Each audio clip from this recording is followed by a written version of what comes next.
नमस्कार दोस्तों। अमेरिका में इस साल नवंबर महीने में चुनाव होने वाले हैं। लेकिन अमेरिकी चुनावों से पहले एक शब्द आपने electronic media, print media, social media पर ज़रूर सुना होगा। वो शब्द है प्रेसिडेंशियल डिबेट।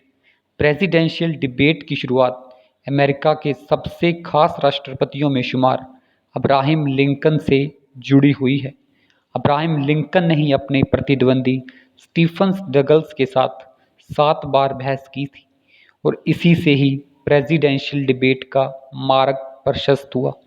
लेकिन 1960 के अंदर पहली बार टीवी पर इस डिबेट का प्रसारण हुआ और पिछले कुछ समय से यह डिबेट डेमोक्रेटिक पार्टी और रिपब्लिकन पार्टी के कैंडिडेट के बीच होती रही है। इस डिबेट में समय के साथ सबसे विवादास्पद, चर्चित और अहम मुद्दों पर चर्चा की जाती है, जैसे हाल फिलहाल में चल रहे रूस यूक्रेन युद्ध, इजराइल हमास युद्ध, अमेरिका के अंदर अवैध अप्रवासियों की घुसपैठ, महंगाई और बेरोजगारी जैसे मुद्दों पर बहस की जाती है। और इसके साथ ही जनता को भी यह जानने का मौका मिलता है कि उनके द्वारा चुने जाने वाले नेता को उनके किसी विषय के बारे में कितनी जानकारी है। लेकिन अब भारतीय स्तर पर बात करें तो भारत में कोई भी चुनाव जाति, धर्म, भाषा और क्षेत्रवाद जैसे मुद्दों को लेकर लड़ा जाता है। चुनावों के दौरान हर नेता युवाओं को 3 करोड़ नौकरियां देता है, महिलाओं को उद्यमी बनाने की बात करता है, किसानों को सही दाम देने की बात करता है। लेकिन चुनावों के बाद ये मुद्दे गौण क्यों हो जाते हैं?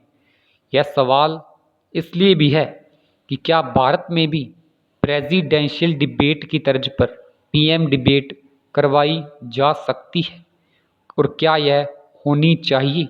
अगर चुनावों से पहले यह डिबेट करवाई जाती है तो यह 2 पीएम फेस के कैंडिडेट के बीच करवाई जा सकती है, ताकि जनता को पता चलना चाहिए कि अगले 5 सालों तक उनका भविष्य निर्धारित करने वाले नेता को उनके किसी भी विषय के बारे में कितनी जानकारी है, ताकि चुनावों के बाद वो बेवकूफ़ बनने से कम बच जाए। और अगर यह डिबेट चुनावों के बाद भी करवाई जाती है तो सदन के नेता, विपक्ष के नेता के बीच यह बहस करवाई जा सकती है, ताकि समय समय पर सत्ताधारी दल को भी अपनी समीक्षा करने का मौका मिलता रहे। लेकिन यह बहस किसकी मध्यस्थता में करवाई जाए, भारत में यह भी एक सवाल है, क्योंकि वर्ल्ड प्रेस फ्रीडम 2024 के अनुसार 176 देशों में 159वें नंबर के ऊपर आने वाली हमारे मीडिया पर भी हम कितना भरोसा कर सकते हैं, यह भी एक सवाल है। क्योंकि 2024 के ही लोकसभा चुनावों को ले लीजिए। 2024 के लोकसभा चुनावों में मीडिया द्वारा किया गया सर्वे और वास्तविक नतीजे के अंदर जो अंतर आया हम सभी जानते हैं। मीडिया की सहभागिता पर यह एक प्रश्न चिन्ह खड़ा करता है। लेकिन फिर भी यह डिबेट क्यों ज़रूरी है? क्योंकि हमारे देश के बाहर डंका बजाने का दावा करने वाले हमारे नेता को देश की आम जन समस्याओं के बारे में कितनी जानकारी है, यह जानना जनता के लिए ज़रूरी है।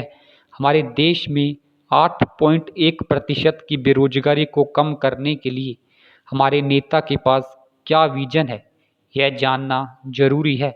फसल की विफलता, कर्ज, पर्यावरण संरक्षण, महिलाओं की सुरक्षा जैसे मुद्दों पर देश के नेता के पास क्या विजन है, यह जानना जरूरी है।